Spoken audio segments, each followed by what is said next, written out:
What it means to love God. O God, you are my God. Earnestly I seek you. My soul thirsts for you. My flesh faints for you, as in a dry and weary land, where there's no water. So I have looked upon you in the sanctuary, beholding your power and glory. Psalm 63, 1 and 2. Only God will satisfy a heart like David's. And David was a man after God's own heart. That's the way we were created to be. This is the essence of what it means to love God, to be satisfied in Him, not just His gifts, but God Himself as the glorious person that He is. Loving God will include obeying all His commandments. It will include believing all His word. It will include thanking Him for all His gifts. But all of that is overflow. The essence of loving God is admiring and enjoying all He is.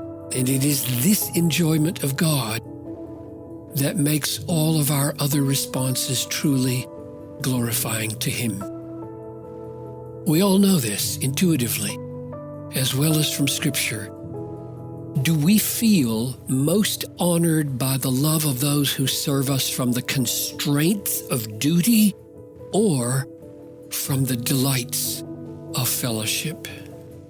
My wife is most honored when I say, "It makes me happy to spend time with you."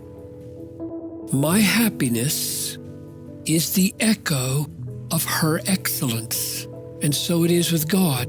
He is most glorified in us when we are most satisfied in Him. None of us has arrived at perfect satisfaction in God. I grieve often over the murmuring of my heart when I lose some earthly comfort or convenience.